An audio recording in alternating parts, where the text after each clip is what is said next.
Há um processo, Marco, há um processo, David, há um processo, Paula. O Senhor é poderoso o suficiente, Laurinha, para ter falado para o profeta: profetiza, ossos secos, vira um exército enorme e forte. Podia? Podia. Mas o Senhor queria que o profeta entendesse que para as coisas acontecer não é assim não, ó. A gente gosta assim, né? Tanto é que o que faz mais sucesso hoje em dia é o quê? É fast food, é um negócio pronto. Quem gosta de esperar o processo do negócio cozinhar, não sei, botar o tempero, escorrer e tal. O povo gosta assim, é rápido, não tem paciência de esperar. Sendo, irmão, que Deus trabalha na nossa vida de formas diferentes. Deus não trabalha na minha vida da mesma maneira que trabalha na vida da pastora Karina, ou da Paula, ou da Diana. É diferente, cada um tem um processo. Deus poderia falar para o profeta, profetizar ali para aqueles ossos e de repente virar um exército enorme? Podia, porque Deus tem poder para isso. Ele é o Todo-Poderoso, né, pastor Francisco? Ele faz como Ele quer, mas Deus queria ensinar.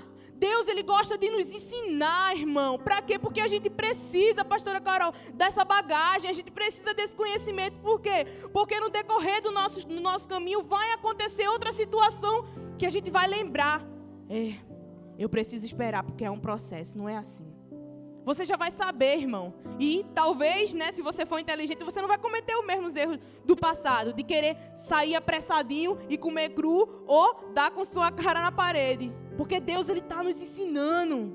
O Senhor, Ele nos ensina, Laura, sendo que às vezes, Marco, a gente fica tão triste porque o negócio não aconteceu, que em vez de a gente pegar aquela situação difícil, Diana, e tirar uma aprendizagem, não, a gente fica triste por todo um cenário. Né? Em vez de a gente falar, aconteceu isso. Poxa, aconteceu isso, foi difícil. Mas sabe de uma coisa? Eu vou olhar o lado bom, eu vou olhar o que eu aprendi com essa situação. E ali, irmãos, Deus mostrou para o profeta os processos. A palavra do Senhor vai dizer que os ossos estavam muito secos e que Ele falou para o profeta profetizar. E ali o versículo 5 vai dizer, né, que cresceu tendões, que apareceu carne, que apareceu pele. E depois o Senhor mandou que ele soprasse, profetizasse o Espírito. E ali o Espírito entrou e o que estava morto tornou a viver. Processo, irmão. Ele teve que ver. Imagine, irmão. Imagine comigo. Eu gosto de imaginar as coisas na Bíblia. Porque é aí que a gente aprende, é aí que a gente coloca na nossa cabeça e não esquece mais. Imagina um montanhado de osso seco. Imagina um vale. Eu acredito que devia estar escuro. Um negócio, né? Um terreno. Eu imagino um terreno. Pastora Carol, um terreno grande, um monte de ossos assim, né? Negócio bem difícil ali. E o profeta olhando, porque ele falou, né? Ele não quis nem opinar, como eu falei no começo. E ele olhando ali, e o Senhor mandando ele profetizar, e de repente ele escutou um barulho, imagina um barulho. E agora ele começa a escutar os ossos um batendo com o outro. Imagina ele olhando aquilo ali, ele profetizando e vendo aquilo ali acontecendo. E ali os ossos começaram a se bater um com o outro. E de repente ele vê o quê? Ele vê tendão aparecendo naquele esqueleto. Imagina os esqueletos que a gente vê aí no pessoal que faz medicina. A gente vai em algum lugar ver lá o esqueletão. Imagina os esqueletos assim, parecendo aqueles filmes de terror. E imagina o profeta olhando, Laurinha, e vendo os tendões aparecendo. E depois vendo a carne ali aparecendo. Estava a anatomia humana, ele estava vendo os processos por dentro. E depois ele viu a carne, e depois ele viu a pele, e ele foi vendo, ele profetizando e o negócio acontecendo. Ele profetizando e o negócio acontecendo. E aí, de repente, tá lá, pronto, mas não tá de pé. Porque estava faltando a vida. E aí o Senhor fala para o profeta, profetiza agora, profetiza o Espírito. E ali ele profetizou. E quando ele olhou, quando ele menos esperou, depois de todo esse processo, dos ossos se juntarem, da pele, do tendão, da carne, de tudo, a palavra do Senhor vai dizer, ó, versículo 10 do capítulo 37. Profetizei conforme a ordem recebida, e o Espírito entrou neles, e eles receberam vida e se puseram em pé. E era um exército enorme. Imagina como o profeta deve ter se sentido ali, de ter obedecido a voz do Senhor e ter visto o negócio acontecer. Irmão, as coisas não mudaram não, a gente que muda. Eu sempre falo que isso aqui é o nosso manual. Se a gente não lê, a gente vai pelo caminho mais difícil, porque quando você compra alguma coisa, se você não lê o manual, você vai ter que aprender com mais dificuldade, não vai? Porque você vai ter que ficar mexendo. Vou ver para que isso serve. Vou ver para que isso serve aqui. E esse botão, se eu apertar aqui, vai acontecer o quê? Você vai testando. E teste, você está suscetível a quê? Erro. Erro. Se você segue aqui o manual de instrução, você tem uma chance de acertar muito maior. E também de fazer com que a vida útil do produto seja mais prolongada, porque você vai estar fazendo certinho. Se você compra uma caixa de som, por exemplo, aí se você fica o tempo todo carregando ela, não espera a bateria descarregar, você vai viciar a bateria. Mas você leu que lá estava escrito isso, que era para carregar certinho? Você não leu, você saiu testando. Então, irmão, é isso que acontece. É isso que acontece. A gente às vezes quer fazer tudo do nosso jeito. A gente não ouve a voz do Senhor, até ouve, mas não obedece. O profeta ouviu e ele fez o que, Diana? Certinho como o Senhor mandou. Ele não foi simplesmente profetizou o Espírito ali naqueles ossos. Ele obedeceu as etapas. Ele fez o que o Senhor falou para ele fazer certinho ali, à risca. Foi profetizando o tendão, a carne, tudo. E no final, por último, quando já estava ali pronto, ele profetizou ali o Espírito. Você entende? Não dá para atropelar os processos. Se a gente atropela os processos, o negócio não funciona direito. Entendeu? A gente precisa obedecer os processos, isso é em tudo. A palavra do Senhor também diz, abra comigo no livro de Marcos, capítulo 5. Marcos, capítulo 5, versículo 22. Eu vou ler para ganhar tempo. 5:22 diz assim, Então chegou ali um dos dirigentes da sinagoga chamado Jairo. Vendo Jesus, prostou-se aos seus pés e lhe implorou incessantemente: minha filhinha está morrendo. Vem, por favor, e impõe as mãos sobre ela para que seja curada e que viva. E ali, meus amados, nessa passagem a gente vai ver que Jesus está lá na multidão. E de repente chega a mulher ali no fluxo de sangue no meio.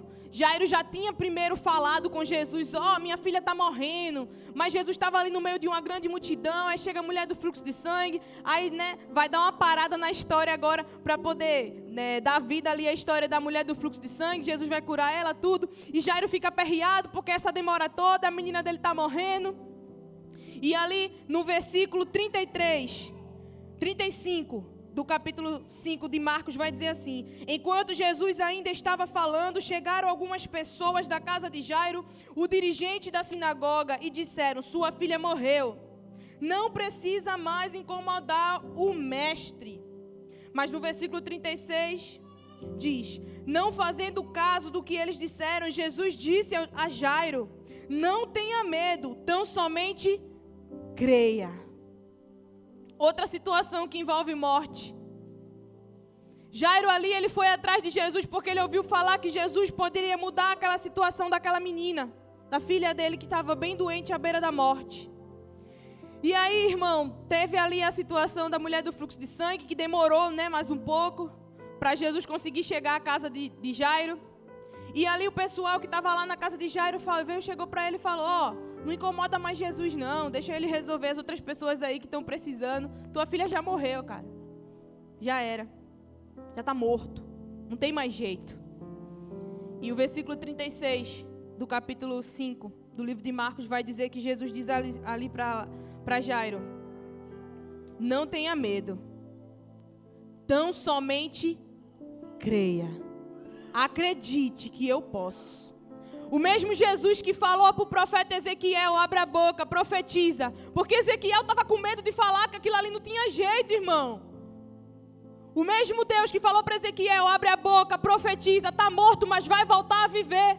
O mesmo Deus, agora Jesus encarnado, como homem, ele falou para Jairo: Jairo, não tenha medo, tão somente creia. Imagina que Jairo pensou: o que é que ele vai fazer se já morreu?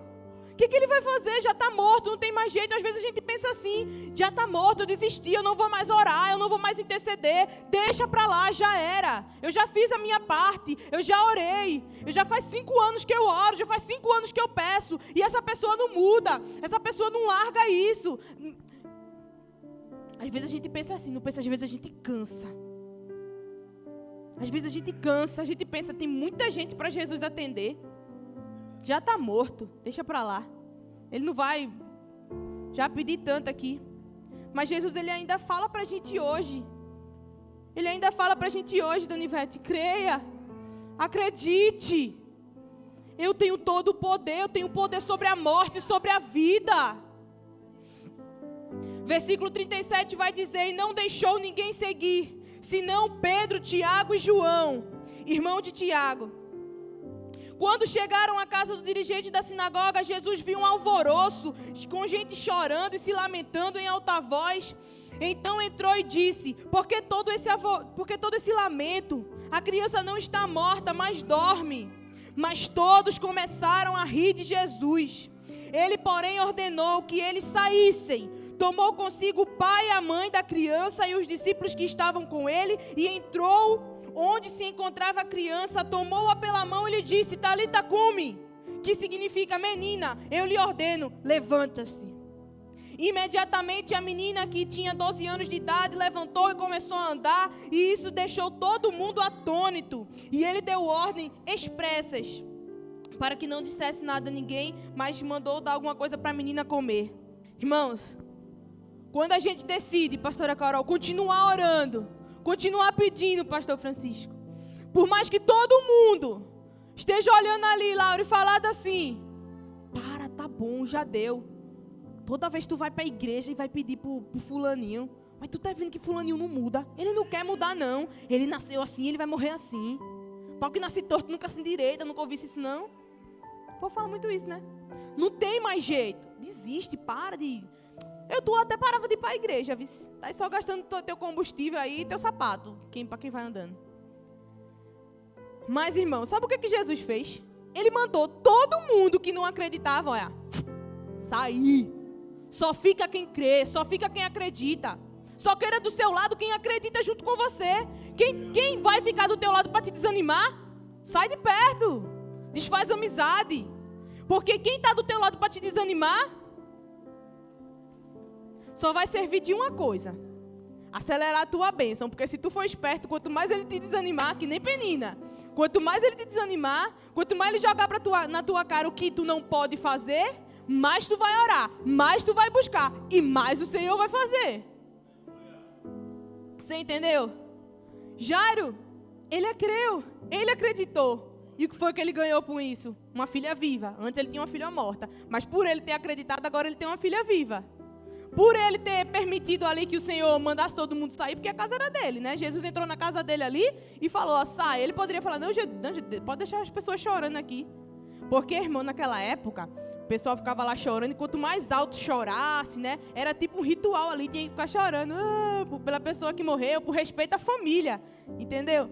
Sendo que Jesus falou, para que isso? Porque vocês estão chorando? Não cabe nesse caso vocês estão fazendo isso, porque a menina está só dormindo, entendeu?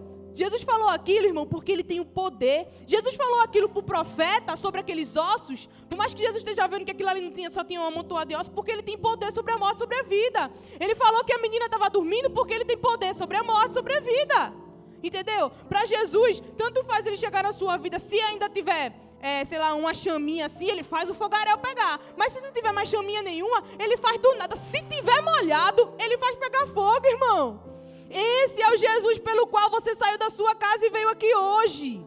Ele muda, ele restaura, ele faz o que está morto ficar vivo. Esse é o Jesus que você crê, que você acredita. Eu sei que às vezes as situações fazem com que a gente fique desanimado. Eu sei que faz. Eu sei que a situação maltrata às vezes a gente. Que nem Marta e Maria lá, quando Lázaro morreu. Falaram para Jesus, Jesus, Lázaro, teu amigo, né, que tu tanto ama ali, que tu tanto tem apreço, ele morreu. Aí o que Jesus fez? Jesus ficou ainda mais 2 dias, né, onde ele estava, para poder seguir viagem para onde é que Lázaro estava. Aí acredito que, né, Marta ali foi, meu Deus, como é que pode essa demora toda? Ele, em vez de ouvir, né? Os discípulos, Jesus, ele morreu. Ou melhor, ele está muito doente. E o Senhor ainda vai demorar mais 2 dias aqui para ficar... Que o Senhor não vai logo? Irmão, porque Jesus, ele tem o poder, Diana. Está morto, está vivo, para ele, tanto faz. Ele tem poder para restaurar. Mas sabe o que é mais lindo nessa passagem, que também envolve a questão de Jesus, a questão do poder de Jesus contra a morte e a vida? É que quando ele chega lá, e Lázaro está lá, né? Naquela espécie de túmulo que faziam, né? Era tipo uma caverna e botavam uma pedra grande na frente. O corpo de Lázaro ali envoltos a faixas. O mais lindo dessa história é que Marta, né? Ela não quer que Jesus... Não, Jesus, ele já está morto. Tem hora que a gente se acostuma com aquilo e acha que não tem mais jeito. Não, Jesus, não mexe não. Deixa aí, deixa a pedra aí. Não mexe mais não, porque já tá fedendo. Já faz dias que está aí. Não mexe não. Às vezes a gente não quer que mexa. A gente já se acostumou com aquele mau cheiro. Ou melhor, a gente se acostumou com aquela situação. A gente não quer que as outras pessoas sintam o cheiro da situação ruim. E a gente fala para Jesus, tá bom, Jesus, eu joguei a toalha, chutei o pau da barraca. Mexe mais não.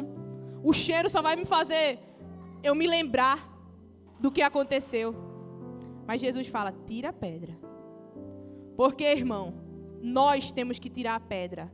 Nós temos que profetizar, feito o profeta Ezequiel. Nós temos que profetizar. Nós temos que acreditar, como Jairo acreditou. E nós temos que tirar a pedra, como Jesus pediu para tirar a pedra. Tem que partir de nós. Nós temos que tomar atitude.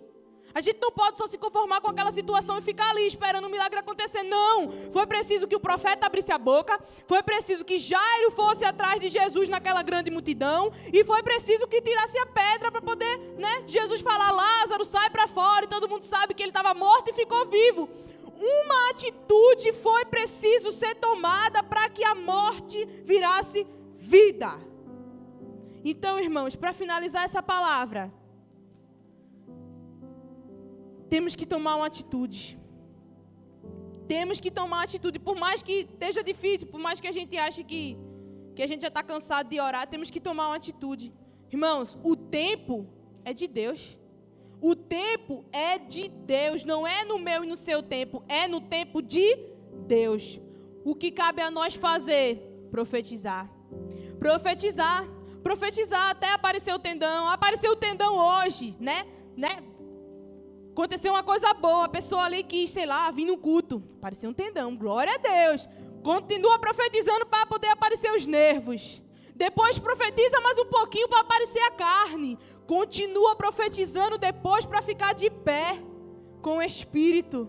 Mas não para, não desista. Não deixa que ninguém te desanime como fizeram com Jairo. Deixa o mestre, já morreu. Não deixa, mas continua crendo. Pega a palavra que Jesus disse para Lázaro. Então somente creia. Então somente acredite, não desista. A gente precisa, irmãos, tem hora que a gente precisa ouvir essas palavras de ânimo, de força, sabe, você consegue, tenta, profetiza, abre tua boca.